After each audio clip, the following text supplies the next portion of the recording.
and the goal is to bring you your next favorite band.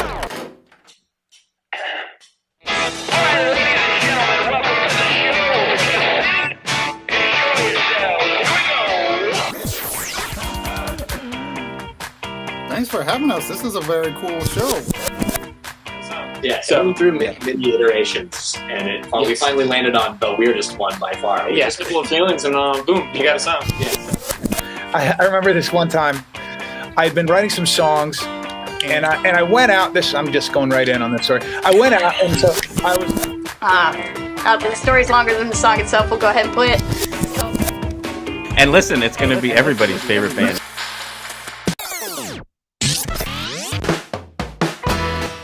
Welcome to your next favorite band. That's both the show title and our promise to you. We here at Stereophilia Studio are tireless in our pursuit of finding incredible, genre-defiant artists who are either a hot up-and-coming band or a group that has been delivering for years but have flown under the radar. Tonight, cognitive neuroscientist, musician, and author, Daniel Levitin.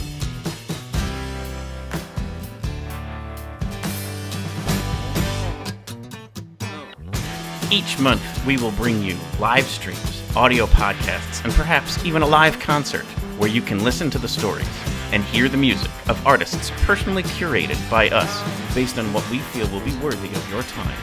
Be sure to subscribe and tune in to each episode because the possibilities are endless and you never know who will be your next favorite band. Hello, everybody! My name is Philip Reese. I am your host. Hello, everyone. I am David Moore, and I am the co-host. And this is your next favorite band. We're getting way better at that. Yeah, we've almost got that one figured out. We definitely need more pomp and like horns and a marching band. And I mean, sure, we can get that taken care of. I know a saxophone player. My wife can come in and just stand behind me while we need that, just for that moment in time. I know a marching band, March 4th. Like sure, I mean that would add a level of fun and chaos that is always a good thing. They are right there, so we'll take that. But yes, hey, welcome everybody. Off the top here, I kind of wanted to first just talk about Giving Tuesday.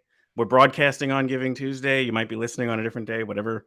There's never a bad time for charity. So kind of wanted to just mention we've had two nonprofits on recently.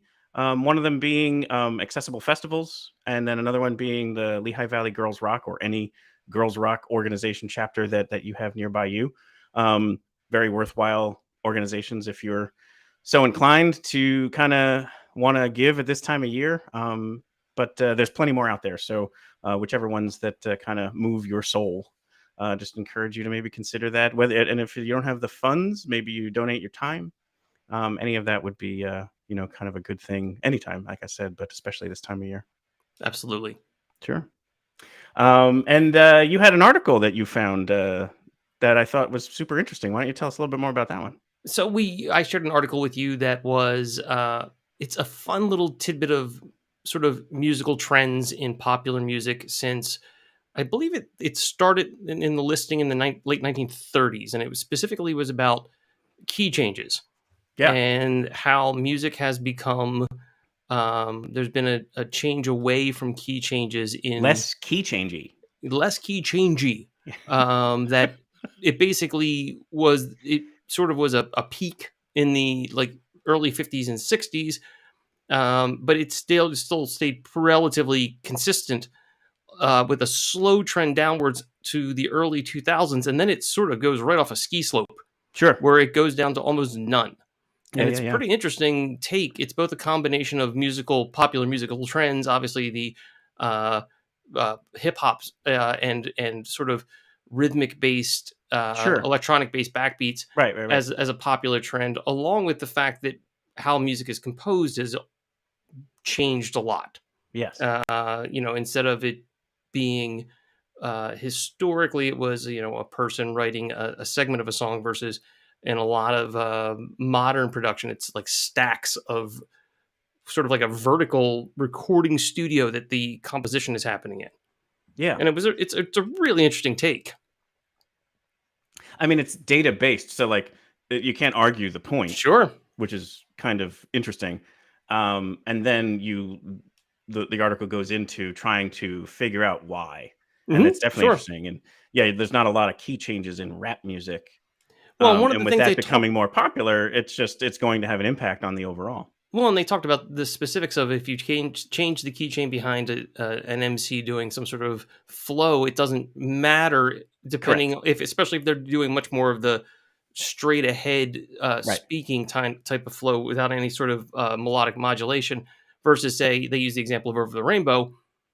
You change the key on that and Judy Garland is either right out or right in, depending on where you go with that.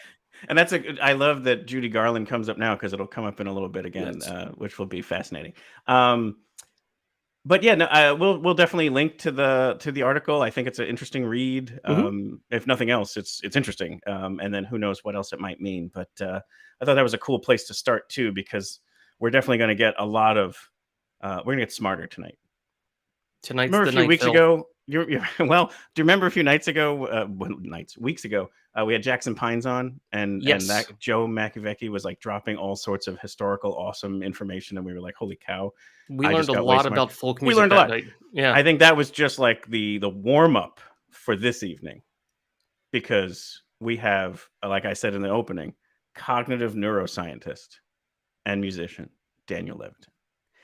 New York Times bestseller. So I'm not going to take away any more of the thunder that you have in the opening, but let's bring in some of his music, because he released some new music and it's got a very cool video, and it gives you a sense for the type of music that he writes. But we're going to have such a fascinating conversation tonight. I can guarantee you that one. But here is What Took You So Long by Daniel Levitin.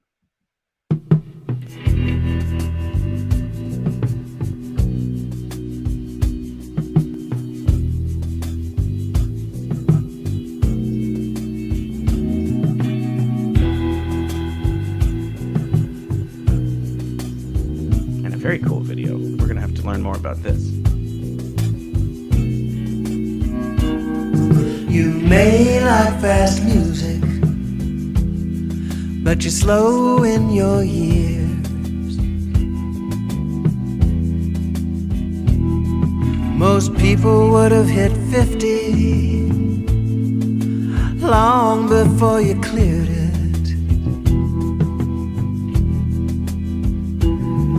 What took you so long? What took you so long? What took you so long? Baby, it's cold outside. Daniel J. Levitin is an award-winning neuroscientist, musician, and best-selling author. His research encompasses music, the brain, health, productivity, and creativity. He is the founding dean of arts and humanities at Minerva Schools at Keck Graduate Institute, known as Minerva University since 2021, in San Francisco, and professor emeritus of psychology and neuroscience at McGill University in Montreal. He is the author of This Is Your Brain on Music, The World in 6 Songs, The Organized Mind, A Field Guide to Lies, and Successful Aging. As a musician, playing tenor saxophone, guitar, singing, and playing bass, he has performed with Mel Torme, David Byrne, Roseanne Cash, Sting, Bobby McFerrin, Victor Wooten, and Tom Scott. Levitin has produced and consulted on albums by artists including Stevie Wonder, Steely Dan, Joni Mitchell, and on the films Good Will Hunting and Pulp Fiction, and has been awarded 17 gold and platinum records.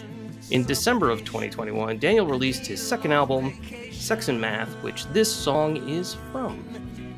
Yes, it is. We'll just play out a little bit more here before we bring Daniel on.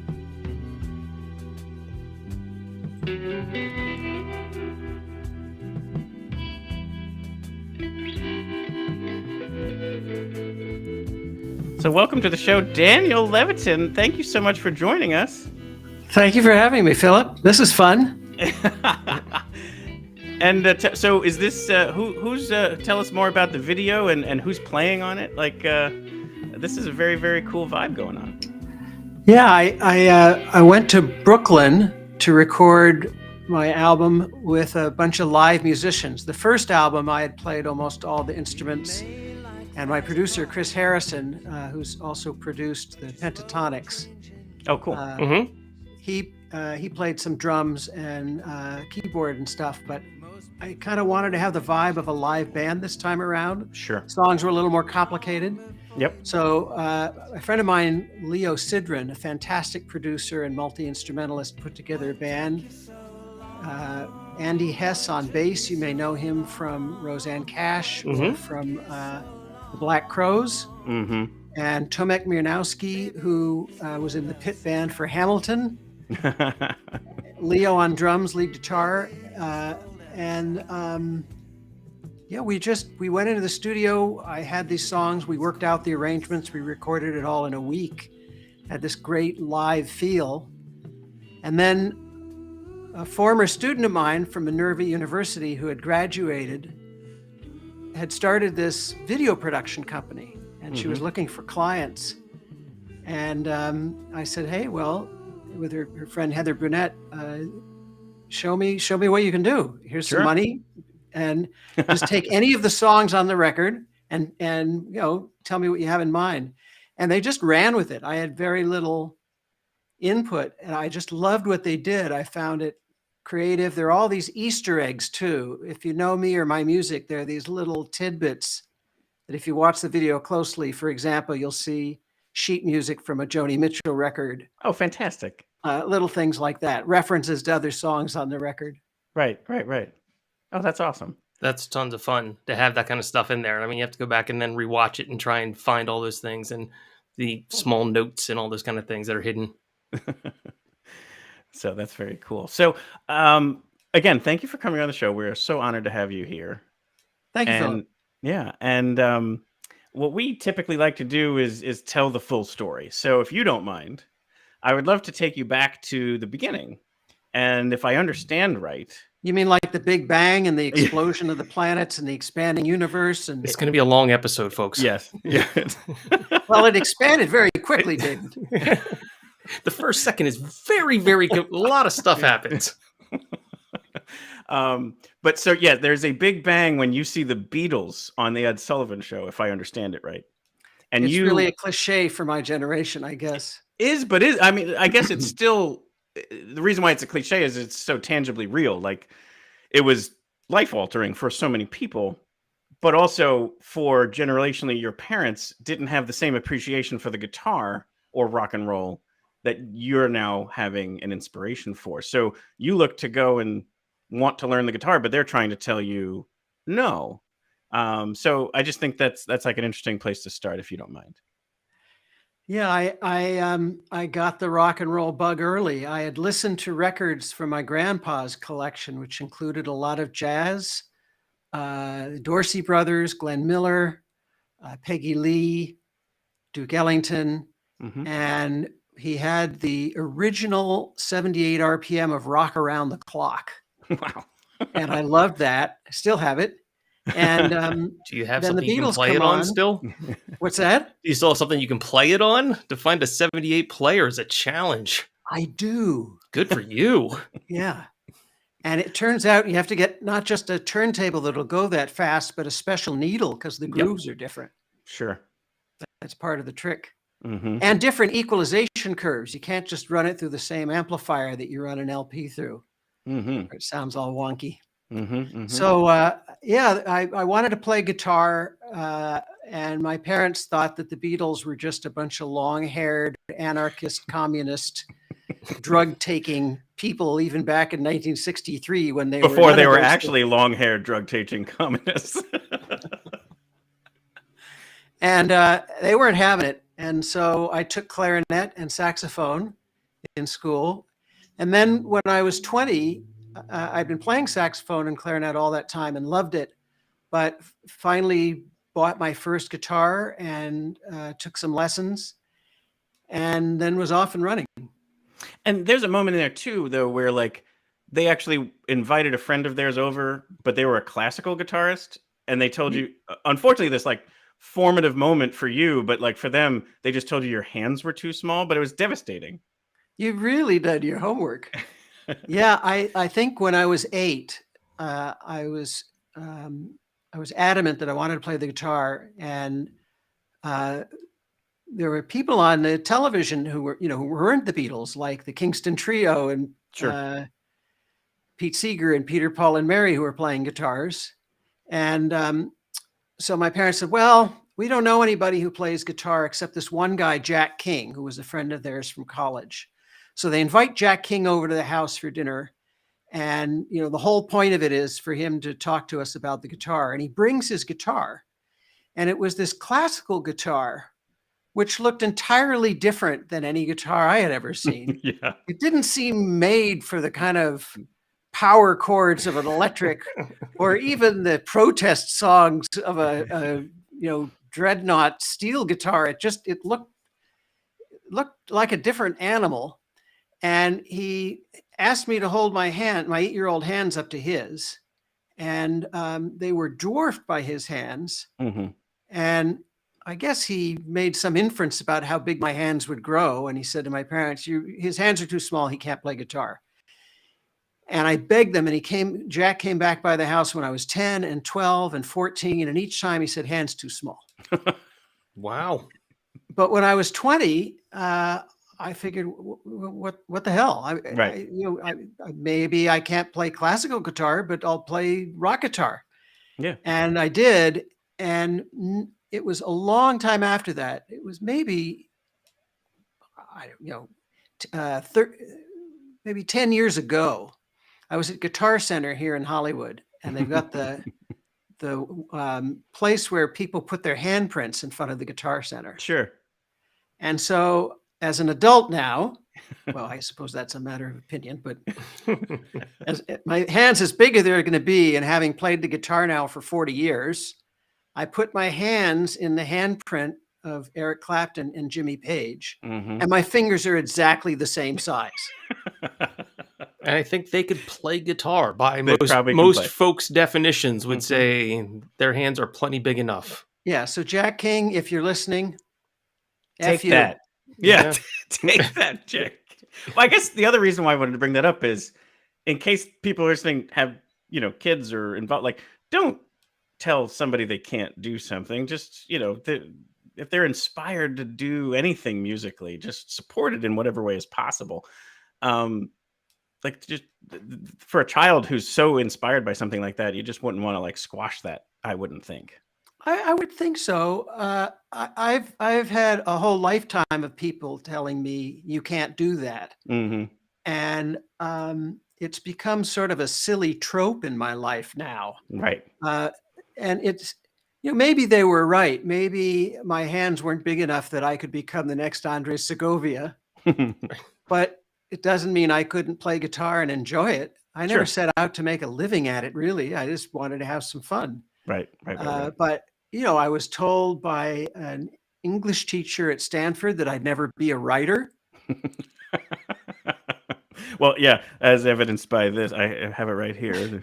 It says right at the top, New York Times bestseller. He said, you'll never be a writer. You don't understand language. You don't understand how to put things on a page. And then when I was applying to graduate school, I went to one of my professors for a letter of recommendation, Gordon Bauer.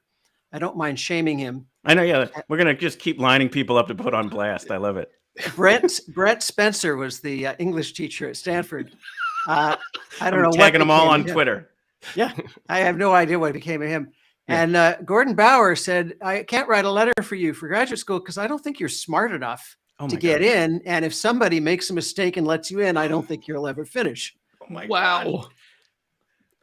I think we should I'm lay just down scratching the surface here, but this isn't a therapy session. So I feel like we should lay down another challenge just to see what happens in 4 to 5 years. Like, you'll never become a competitive eater, and we'll come back and find out you've won like the Nathan's hot dog eating contest at that point in time. This, David.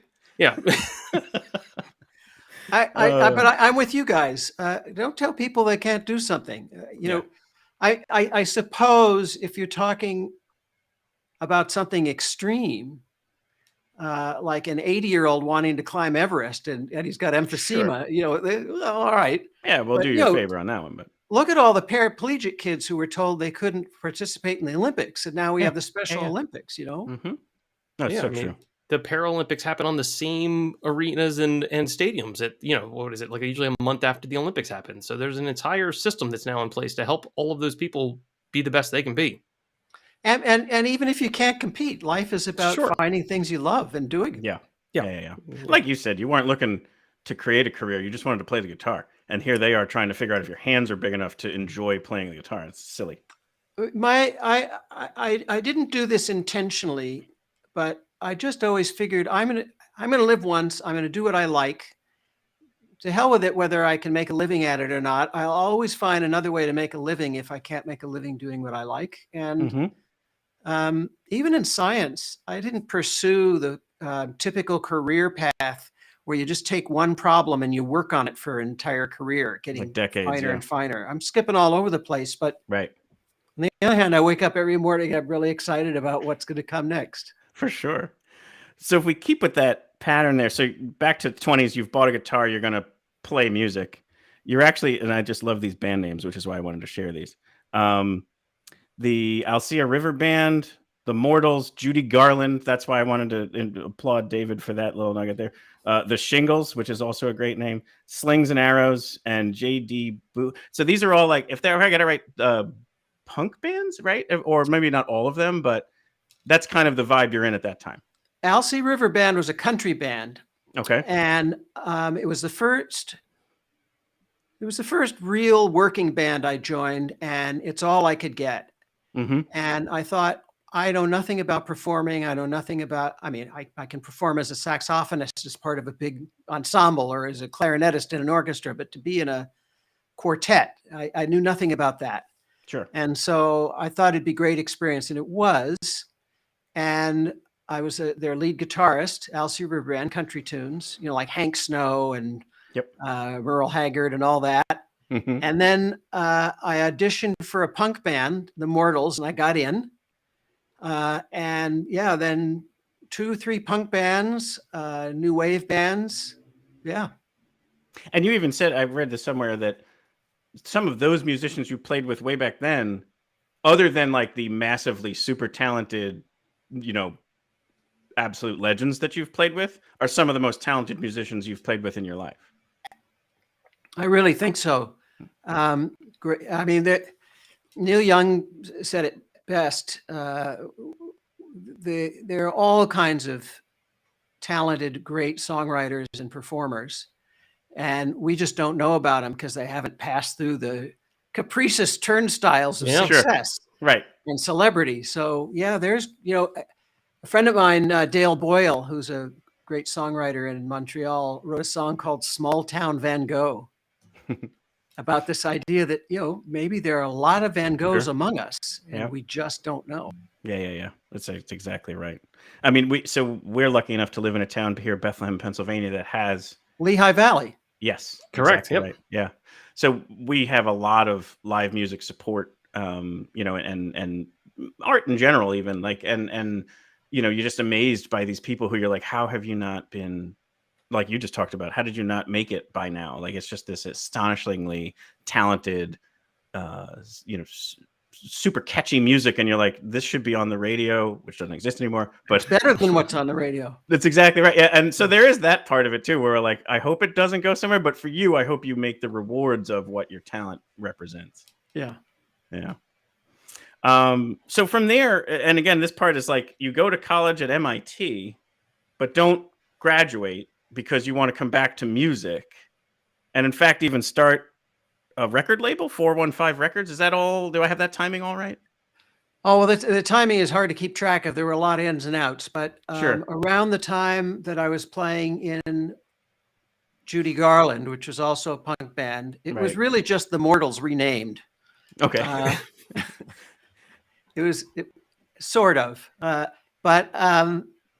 around that time, Judy Garland broke up, and we had some good gigs, and we had some recordings on local NPR affiliate radio stations, and even on one of the commercial stations. So people knew the band, and Howie Klein, who had started this record label called 415, was looking for an in-house producer.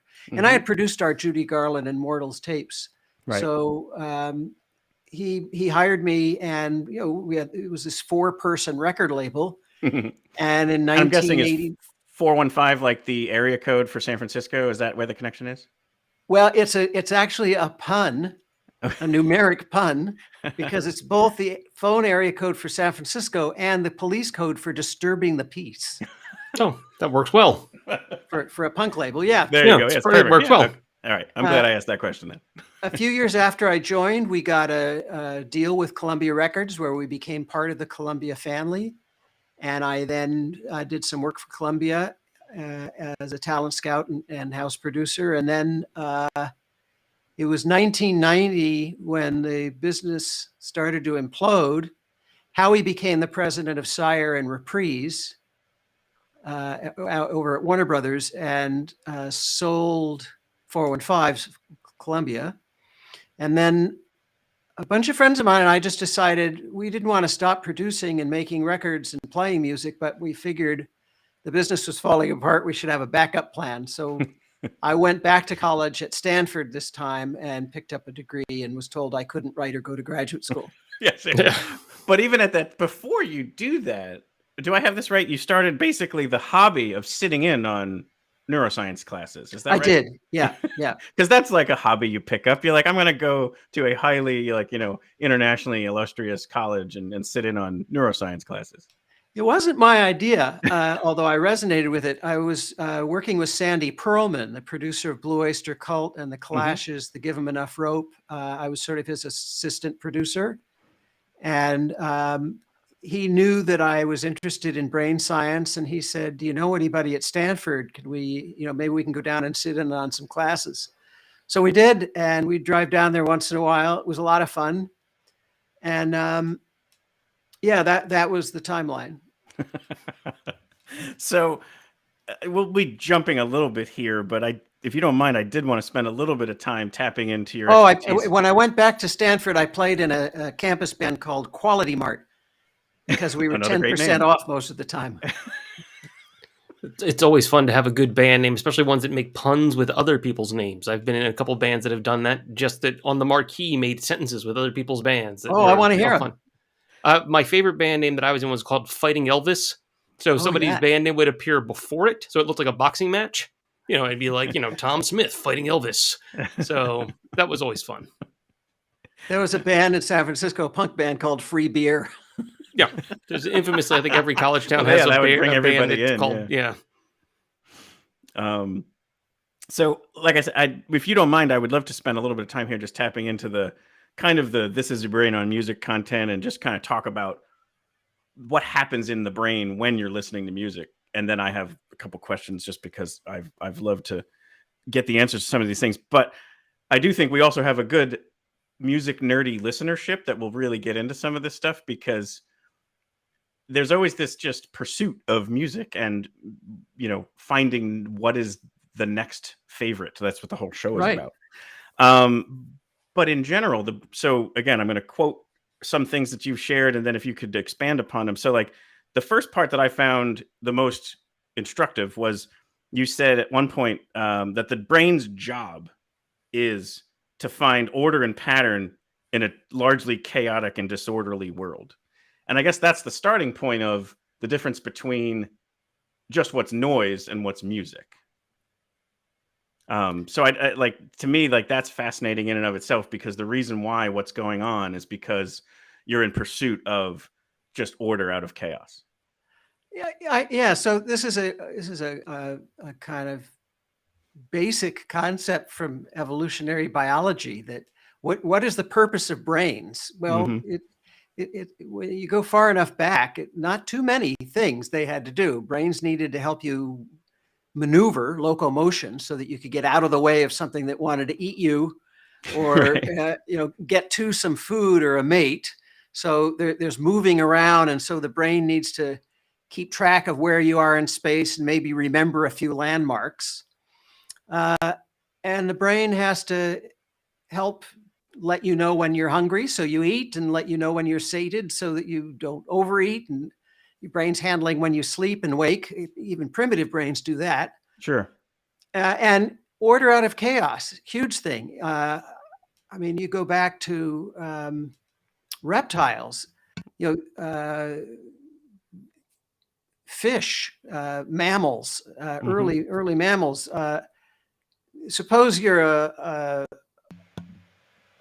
bird, and there are a bunch of little rocks on the ground, and there are a bunch of berries, and basically there are all these little round or cylindrical things, spherical things. Some of them are rocks, some of them are berries. You have to be able to tell them apart.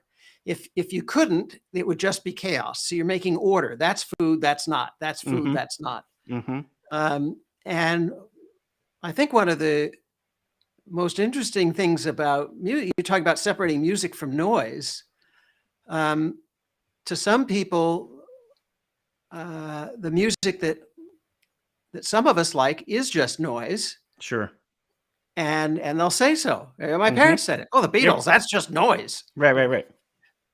And the first time I heard 9 Inch Nails, I thought, that is just noise. And is it because that person's brain can't find the patterns? Is it as simple as that? Yeah, basically that. And then if you keep listening, your brain extracts the patterns. Doesn't mean you'll like it, but you learn what the order is. Yeah. And music is so multidimensional that there are always new patterns and order to find in it. You can listen to a piece of music 1,000 times and discover new connections and patterns, unless it's like, Barney the Dinosaur song, if it's anything with any level of sophistication.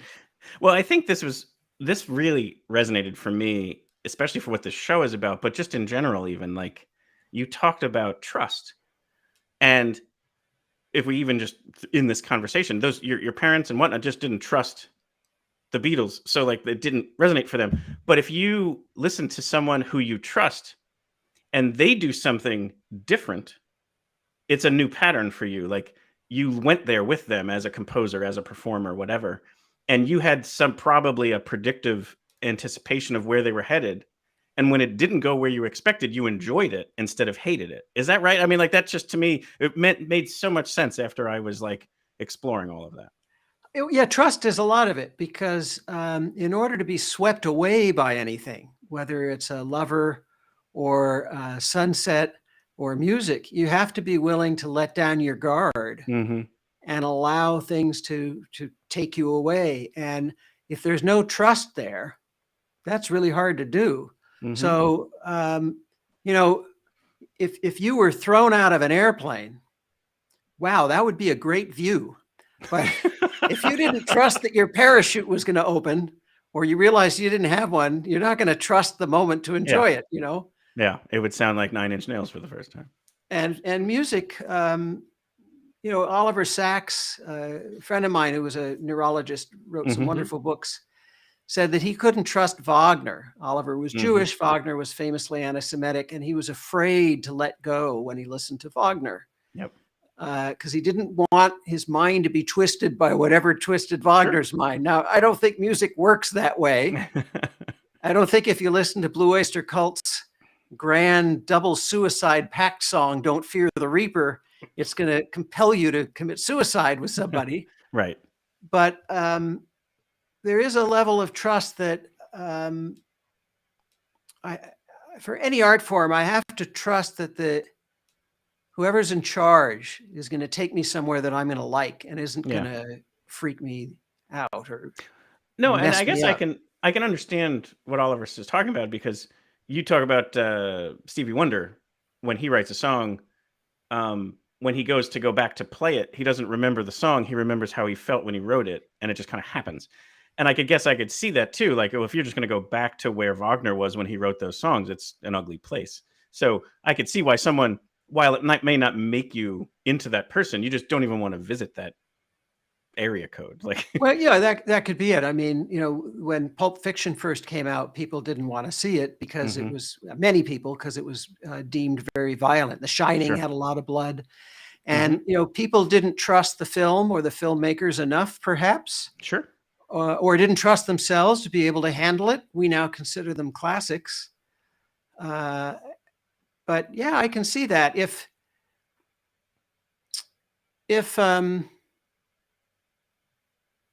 It's hard for me to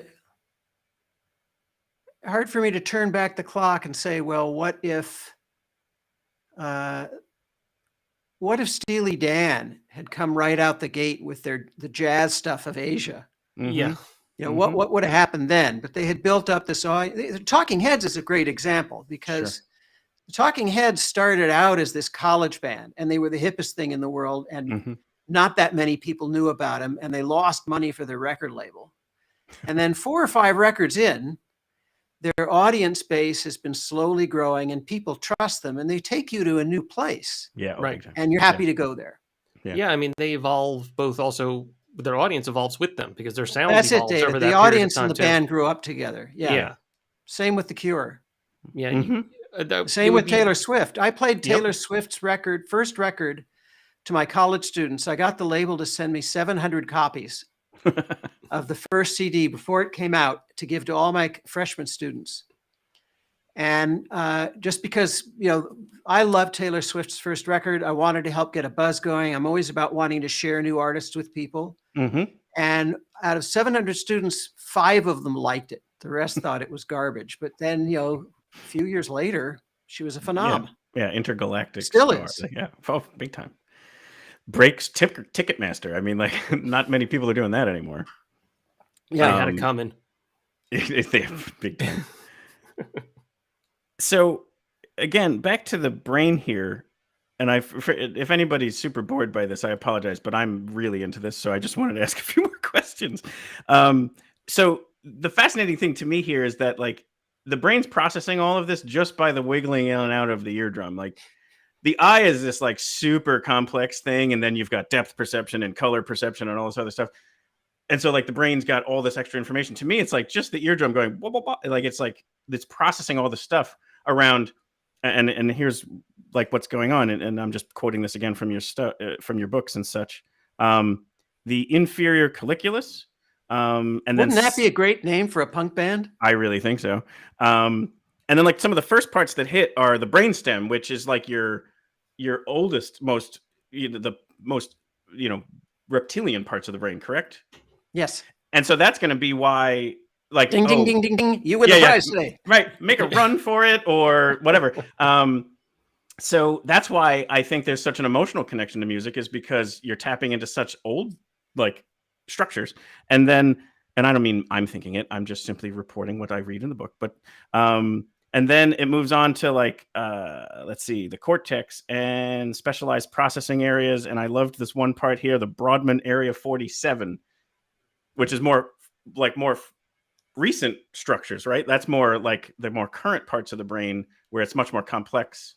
And basically every element of, I even have this one little image I wanted to kind of share really quickly. This is like all the parts of the brain that are going to be lit up when you listen to music, when you just listen to it. And I thought one of the other like, we'll get into the Brodmann area 47 in a second, but there's another part too, like where the motor section lights up, which you would expect if you're playing, and you would expect if you're dancing, but apparently it even lights up even if you're sitting perfectly still. And I just thought, I don't know, I just dumped a whole lot of stuff out there for you to talk about, but I just think that it's really interesting that basically almost every hemisphere and every aspect of your brain is really just engaged just purely by listening to music.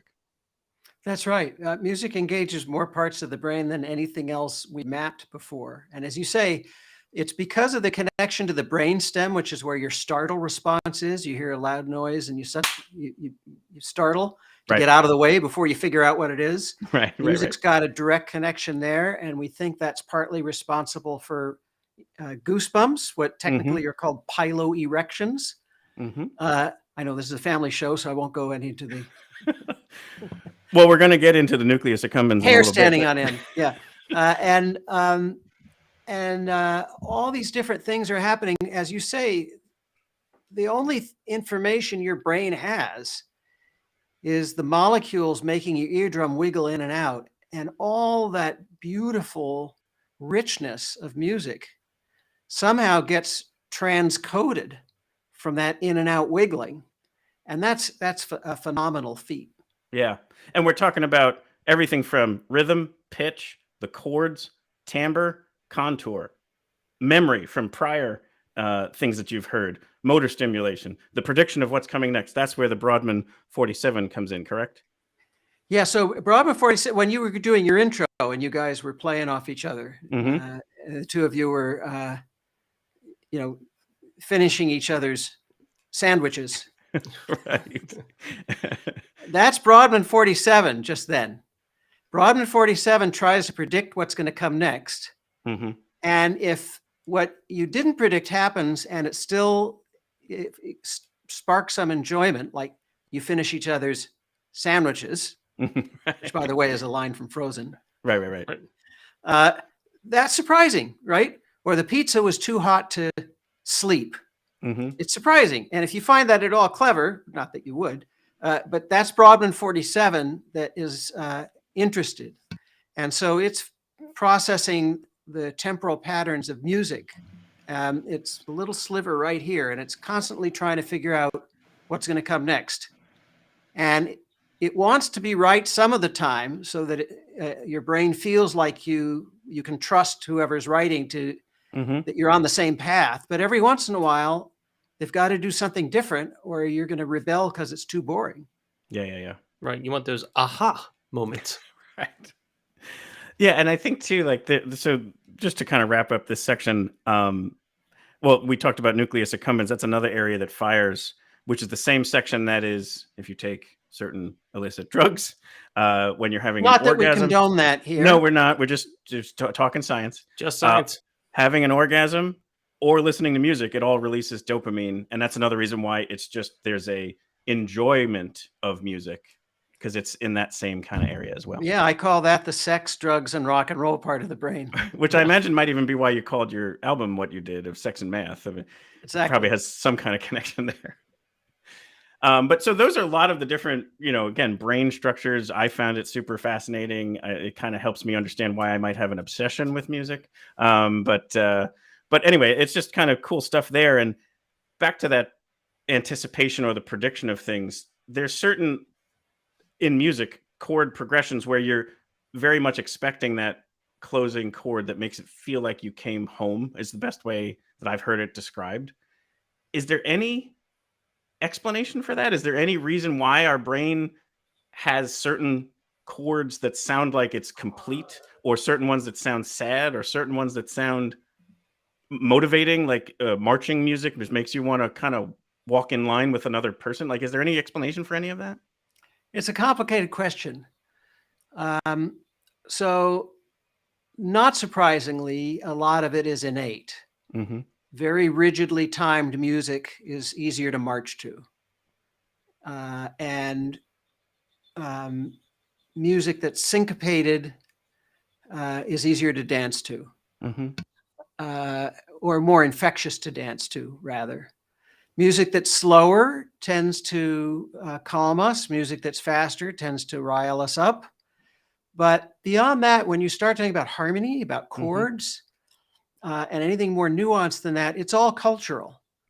So what we consider the home chord is partly based on the physics of sound. I mean, you've come back around to where you started, and so there's a memory for the notes that the song started in, and the way music is structured in most systems around the world is that there are rules about how, basically in music, you want to get from here to here, and you want to have some emotional journey on the way. And in fact, I would argue that if you feel the same at the end of a song as you felt at the beginning, that song has failed you. But it's ultimately, the point of it is to get you back home again.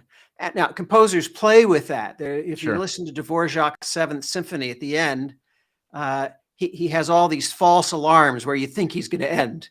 Beethoven does it. I think Chopin does it too a good bit. Yeah. Bum bum bum bum bum bum bum bum bum bum bum bum bum bum bum bum bum bum bum. You wait, and then it finally comes. It's like a musical joke. And then every once in a while, the Beatles, Chopin, Debussy.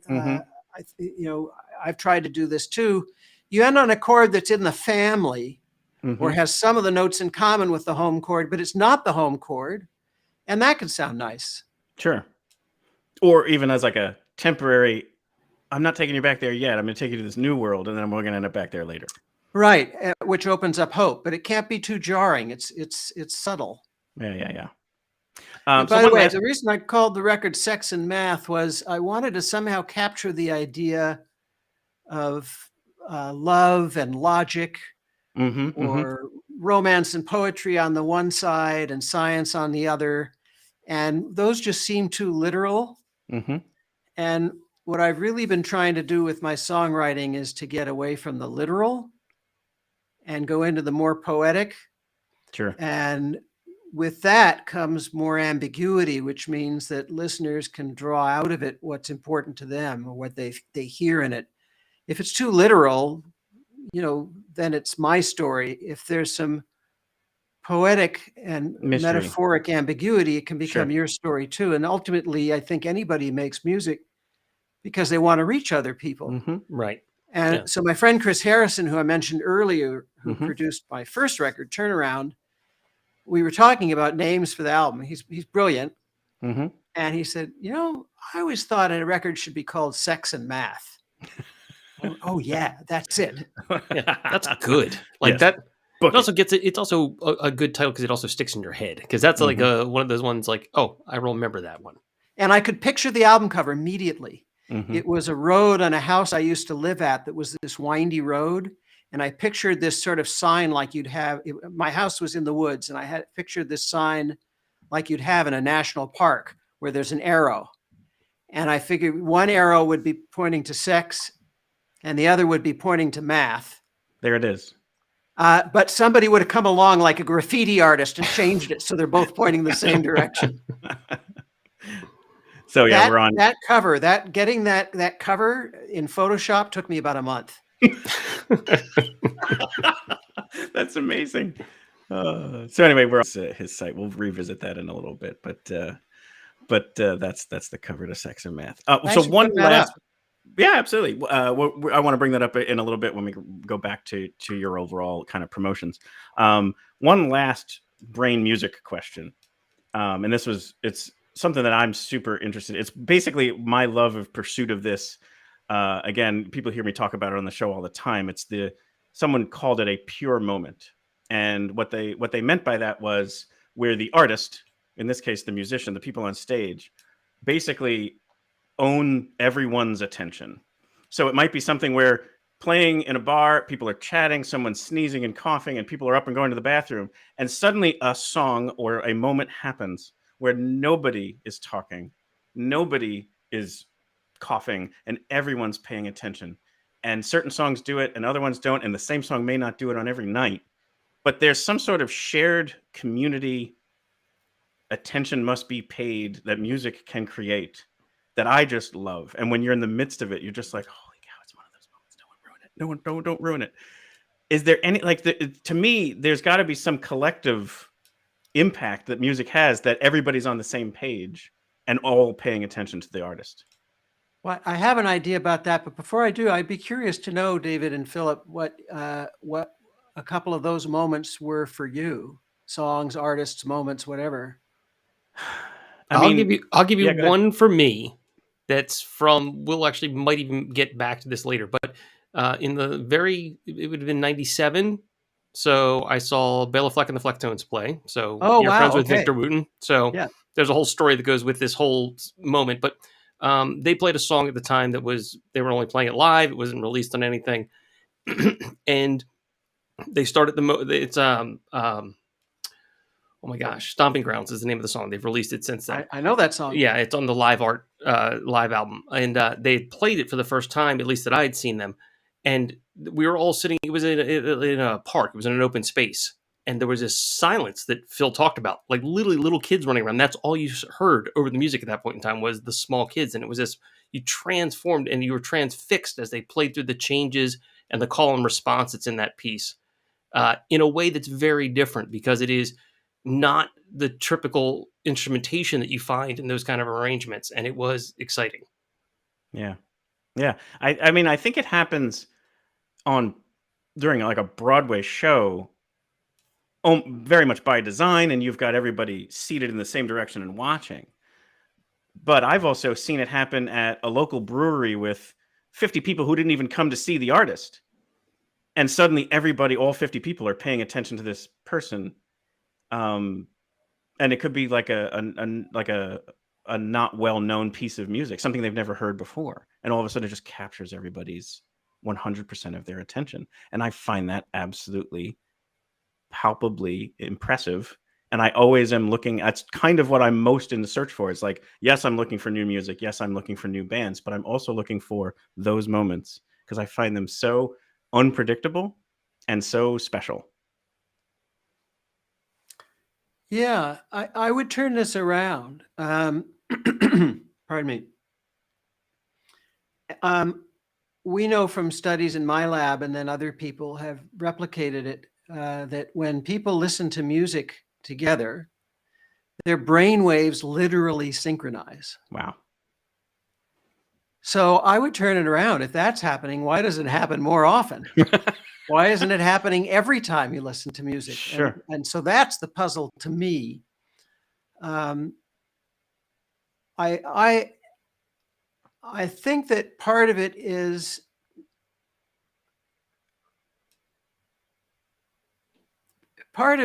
that when I say brainwaves synchronize, it's along a continuum. What percentage of your brainwaves are synchronizing and which one? So maybe, but that's just kind of sweeping the question under the rug. It doesn't really answer it.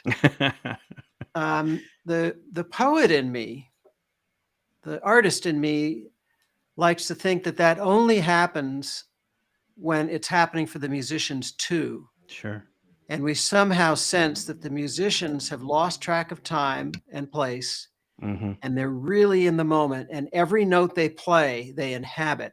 And they're not thinking about what they just played, and they're not thinking about what they're going to play. And you get sucked into the vortex of that as a listener. And as other people do, it spreads. It's a contagion, and a wonderful contagion. When I've experienced that as a musician, it's powerful, and you can understand from that. And I've experienced it playing with Victor, who's a bass player in Bela Fleck. Sure. You can understand then why people go on the road so much. Why is Willie Nelson out there 200 days a year, or Bob Dylan? They don't need the money. Right. That is powerful, and you're connecting to other people, in an intimate way. You're in their heads. Yep. I live in Hollywood, and one of the weird things is you run into TV actors, and the tendency is to think that you know them because they've been in your living room or your bedroom all these years. Right. Yeah. But TV actors will be the first to tell you that's nothing compared to a musician who's been in your head all these years. Yeah. That's even more intimate than being in your bedroom. Sure. So, and it also, I think, not that it justifies it, but you can understand why some people who have that experience would turn to drugs, because when you're not having that, you don't know what to do with yourself. Yeah. Right. And if you can't recreate it, it probably feels Yeah. desperate. If you've never had that in your life before, because some people just are a talented musician, had a bad upbringing, and now this was their first times feeling community and acceptance and whatnot, and then you could see if that stops. That could become. I just did a show with Roseanne Cash a week and a half ago in North Carolina at Guilford College, Greensboro, North Carolina. And we played to about 1,700 people.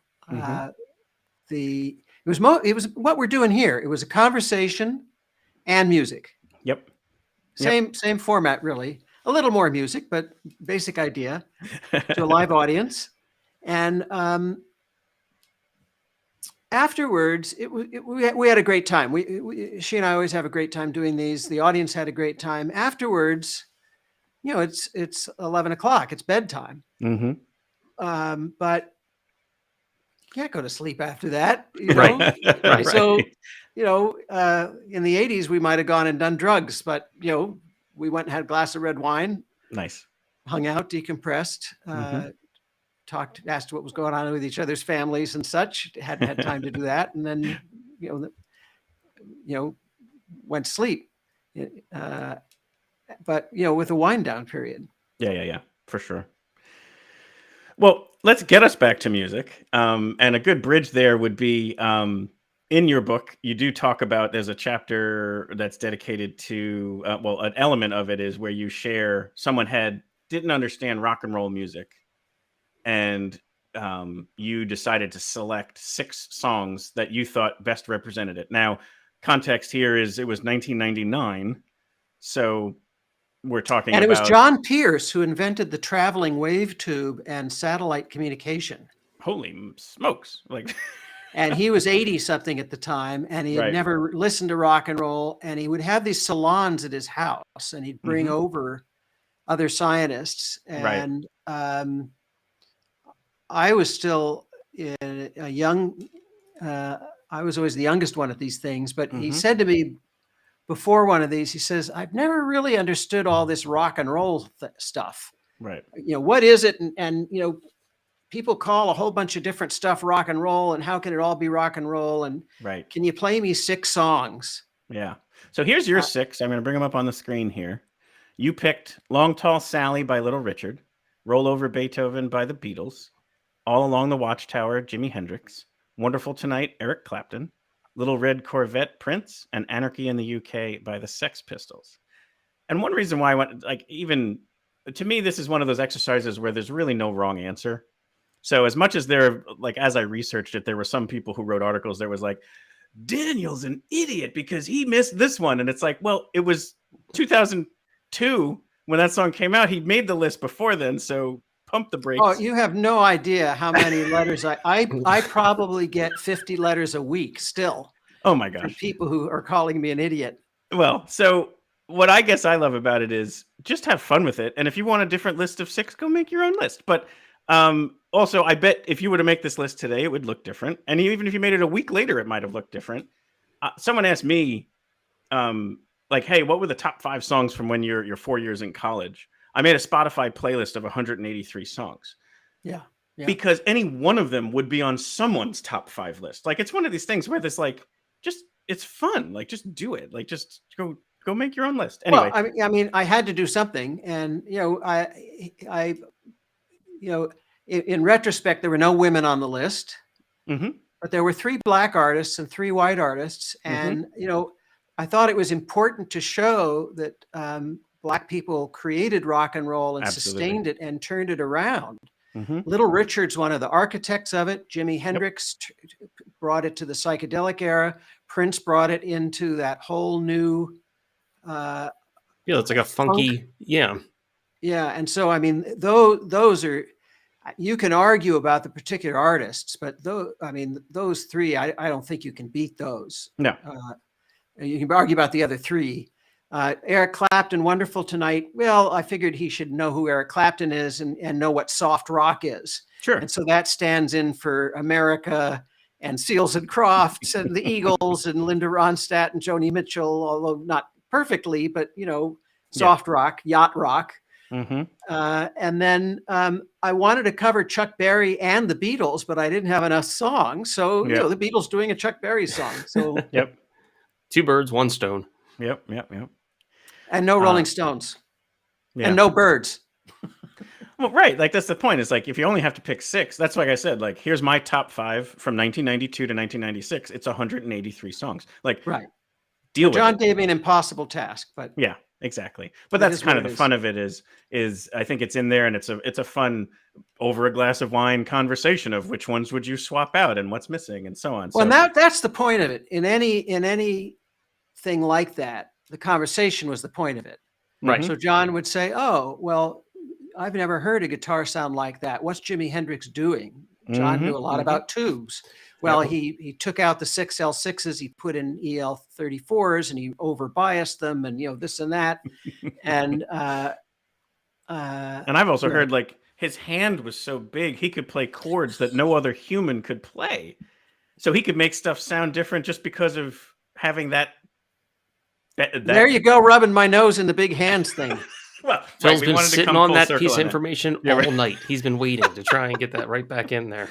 But so now we're back to music. Well, let's talk more about your music. 2 albums out, correct? Yes. Tons of other, like, spend a moment just searching the impact you've had on other bands too, like whether it's music producing or what have you. Like there's tons of impact you've had, but your own personal music. Tell us more about. Like you shared a little bit in the beginning about that first album, but motivation and kind of just maybe how it's been received by the industry. I started writing songs when I was 20. I picked up the guitar because I wanted to write songs, and I just kept writing, and I didn't really know how to do it, but I tried. And around 10 years ago, I was longer ago than that, 12 now maybe. Joni Mitchell and I had been friends since the 90s, and we would get together for dinner at her house once a month, or we'd go out for dinner, but hang out at her house. And she had stopped writing for a while, and then she started up again, and she started playing me the songs that she was writing. And she knew that I was a songwriter. I mean, we had talked about it. So she asked to hear some of mine, and I played them for her with a great deal of trepidation. Yes, I'm sure. And the next time I came over, she said, those songs you play me, I find myself humming them when you're not around. Those are good songs. And I'm like, huh? So then you woke up from passing out. Right. And then she said, I want to hear some more. And so I played her some more. And at that point, I had already been, most of my friends are and were songwriters for many years. Not scientists, but songwriters. Mm-hmm. So, Feist would come over to the house and play me, or I'd go to her place, and we'd play each other what we were working on. Ben Folds, a number of people, and in these song polls, if there was even a small audience, most of the time there wasn't, but if there were other people around, friends, family, whatever, whenever it was my turn, although the musicians liked the songs, I noticed that everybody else started talking. So I thought, okay, Joni, I told her this. I said, you like the songs, but when I play them for other people, they're tuning out. She says, oh, well, of course. Yeah. Of course. She says, you're not singing them right. I can teach you how to sing them. And she did. And basically, she gave me the singing lessons about how to get out of my own way. Speaking of people telling me that I couldn't do it, I was writing songs in the 90s for Nardo Michael Walden when he was part of his bullpen of songwriters that included Walter Asanafiev, who went on to produce and write for Mariah Carey, and Randy Jackson, who also wrote for Aretha Franklin and others, and Randy Jackson of American Idol. Yeah, right. Also played bass for Journey at one point in time. That's right, bass player for Journey. And I would write songs and play them for Randy, and he'd say, "Oh man, if you want Whitney to do one of those songs or Huey Lewis, you got to get somebody else to sing them. You're never going to be able to sing. You got to get a singer." So basically, Joni told me how to deliver the songs, and then I took lessons with Geraldine Glass, who's an opera singer and a vocal coach, professional vocal coach. Once I had the expressive part down, I needed to know more about breathing and how to do exercises and not hurt my voice. Yep. And then Joni also gave me some advice when I was running into songs and I'd have problems. Joni gave me advice about how to approach them. And at that point, I'm feeling like, okay, I'm gonna take this more seriously. I'm gonna ask my songwriter friends for help. So, Joni gave me an approach about how to use metaphor and allegory. Rodney Crowell, who's one of my favorite songwriters, got down and started changing some words here and there and telling me why and how to think like him. Paul Simon gave me some lyric advice. And so with that, at one point, Rodney and Joni said, I think you're ready, put out a record. And that was the first record. And then I hadn't used up all my songs, and so, but I was still writing, and so I had some old ones and some new ones. And on both records, there are songs that go back to 1982. That's wonderful. And then songs that are brand new. Right. So What Took You So Long was from the 2007. Mm-hmm. But you know, Which is right when the book came out too, right? Around that same time. Yeah. And having gotten these tips from Paul and Rodney and Joni, I reevaluated the old ones, and I thought, well, I can change. I can make this better. Right. Mm-hmm. And I did. And in some cases where I couldn't figure out how to make it better, I just dropped it. And I also then co-wrote a couple of songs with Livingston Taylor. One of them is on Sex and Math. And I co-wrote a song with Peter Himmelman, great songwriter. Mm-hmm. That one's on Sex and Math. And I understand you're going to maybe play one for us tonight. Oh, if we have time. I think I'm over my time. Well, listen, we have the time as long as you do. Yeah, I got the time. Awesome. So you were going to play There Is Delight. Yeah. And also from we Sex and Math. Yes, we would love to have you play it as long as all good on your end. I would be delighted. Perfect. So I'm going to take us off the screen. You can have center stage, and we will enjoy There Is Delight. So with all the talk we did about chords and ending songs on funny chords or changing keys, this doesn't do that. It's a simple minor blues, but I set for myself the challenge to write something in a common chord progression, but somehow put a melody over it that would not make you think, oh, well, that's a common chord progression. So, and I had a lot of fun with the words. So it goes something like this.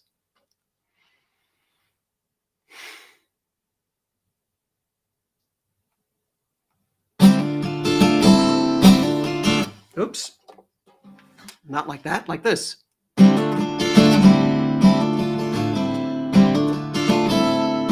There is delight in singing, no none hears beside the singer. There is delight, there is delight. There is delight in praising, no the praiser sits alone, and though the praised far off from him, there is delight. All that came before us is just light, and so despite the pleas and pleasantries, we claim the night.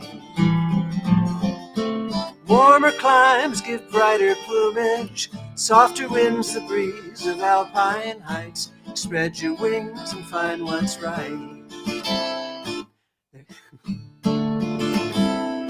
I forgot the lyric there. The siren sings, the ship's at sea, though none hears beside the mast. There is delight, there is delight. There is delight in facing life, delight in cursing death, and though the body is at sea, there is delight. All that came before us is just light, and so despite the pleas and pleasantries, we take the night. Warmer climes give brighter plumage, stronger winds the breeze of alpine heights. You tender strings to find what's right. There is delight in singing, no none hears beside the singer. There is delight, there is delight. There is delight in ties that bind, delight in knowing we are one, and though we are lost, there is delight. All that came before us is just light, and so despite your pleas and pleasantries, we forge the night. Warmer climes give brighter plumage, stronger winds the breeze of alpine heights. You play the strings to find what's right. Play the strings to find what's right. Play by the stream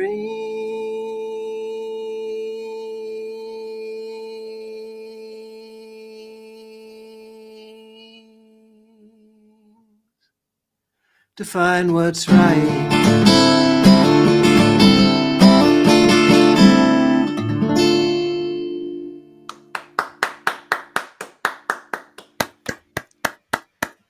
Thank you. Outstanding. That was outstanding. Thank you. Thank you so much. Wonderful, wonderful. And sound was terrific. And we always just so appreciate and feel honored when people play for us on the show. So thank you for that. Oh, I'm really glad you asked. I love playing. When was that one written? Since you said they were, they've spanned like almost like a 40-year run. Do you remember when that one was written? I do. Or maybe multiple times, because you may have rewritten parts of it. No, it came together really quickly. I wrote it in 2019. I had been, Victor Wooten and I went to India to meet with the Dalai Lama. That's a picture. Wait, how can I? Yeah, behind you there, right? Yeah, where can I do this? I've got a mirror image here, so it's a little. Right. Hang on a second. It's tricky. And a badass vest on too. Holy smokes. Yeah, that's awesome. Yeah, you got to keep that one around. So Victor and I went to meet with the Dalai Lama. He's very joyous and full of laughter, and this is us laughing together. Most of the time we spent together was laughing. Right. And in anticipation of going there, something happened to my video. Yeah, you've got a lot of exposure all of a sudden. I wonder if you hit the light.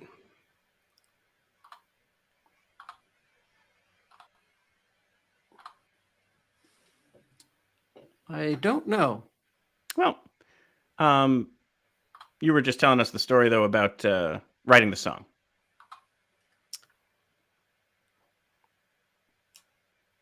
There we go. I have a little remote for the lights. Victor and I were going to India, and I read a lot of Dalai Lama books, and Victor had read a lot. We were both fans, and he's just, he takes delight in everything. And I was thinking about taking delight in meditation and about meditating on being one.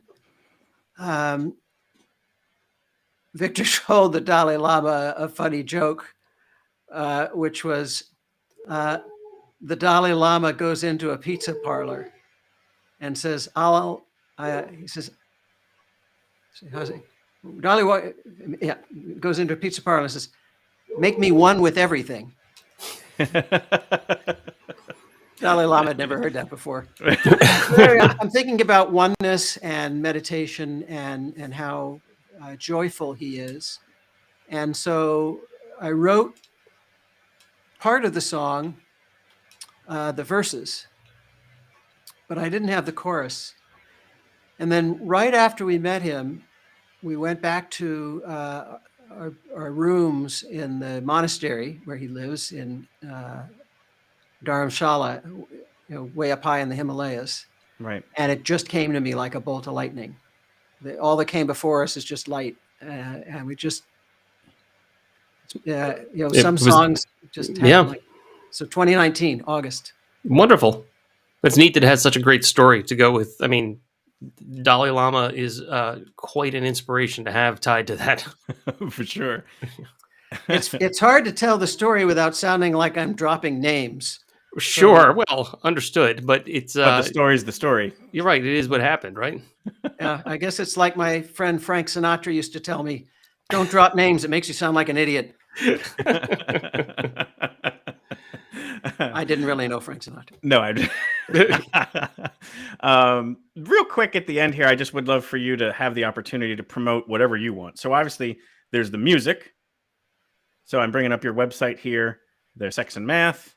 DanielLevitin.com. Yep. The music you can buy from a number of retailers, including Amazon. There's Tomek and me and Andy playing at the playing live to launch the album in Brooklyn. Right. Turnaround is the first record. Both of Right, them the one- are, there's some nice quotes. Yeah. From Joni Mitchell, Stevie Wonder, Victor Wooten. And then the picture below, Mm-hmm. that was taken by a friend of mine who's a Getty photographer. He lives a few doors down, Got it. David Livingston. He was the director for every Star Trek series after the original series. Whoa. And he's also Wow. a photographer. Wow. Deep Space Nine. Right. And the setting itself of the picture is Lake Hollywood, where Prince shot a cover. Wow. And then here's some photos here. You talked about Ben Folds. Here's David Byrne. I listened to that interview. That's a really fascinating listen on YouTube. Yeah, so all this stuff is on YouTube. The records are on YouTube, Right. Spotify, all the usual streaming places, and you can buy them if you want to have it Right. on CD. Mm-hmm. And then the books. The books. So here are the different books. Again, And like you all- talked about. Yeah, I would say the touching links on to the many, site many will be in the different- notes too, just in case someone missed a URL as you were saying it, just to make it easy for everybody. DanielLevitin.com, Levitin, all one word. And of Mhm. course, Amazon's got everything. Oh, there's the There's Dalai your- Lama. Yep, on the bio page. So just kind of wanted to share all this for people in case they want to learn more about the books, your personal Oh, there's story. Rodney, I think. Oh yeah, is that here? Rodney Crowell's lyric book just came out, and I wrote the foreword to it. It's word for word. And then just above Rodney's book, so third from the left is on the bottom row is Rodney's book. Mm-hmm. And then above that is Roseanne and I a week and a half ago in North Carolina. Oh, very cool. Very cool. So yeah, DanielLevitin.com. Lots of different things here to kind of learn more, support. And Daniel, thank you so much for coming on the show. Well, thanks for having me, and thanks for giving me a chance to let people know where they can find my stuff if they haven't had enough of me. Absolutely. No, it's our pleasure. Definitely we are humbled to have you on today. So thank you so much for sharing all of your expertise, your music, your talent, and look forward to just seeing what else comes out in the future. Thank you both. Absolutely. Thank you. Thank you, Daniel. David, Philip, I feel smarter. I feel enriched. I feel like I've got to go do more homework. And I feel like we're I'm better understanding why we are complete knuckleheads for music. Yeah, and it's great to see somebody who's both can write about it from a informed scientific perspective, but also speak fully from the artist's perspective. Like it was neat when he responded that way. He responded from both. Well, the artist in me would say this, the laboratory results say that, and it was when you asked about those moments, and that's the kind of stuff that's great. You see both sides of the full breadth of what the brain does. Totally. Yeah. And the last chapter of the book goes into there's one person in particular who says that music just kind of came as a byproduct of language.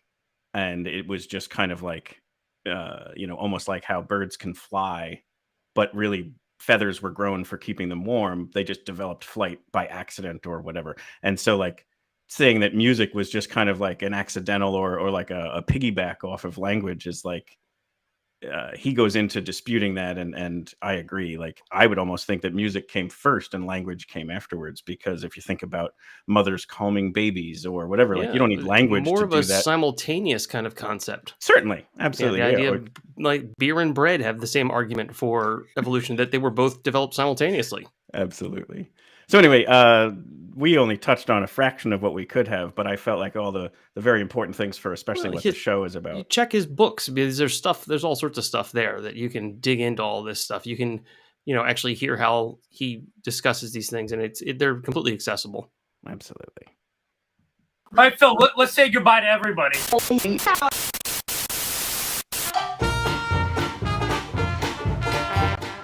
We hope you've enjoyed this very, very awesome episode of Your Next Favorite Band. We would like to sincerely thank Daniel Levitin for all of his time, expertise, talent, and spending all that time with us and sharing all of those stories.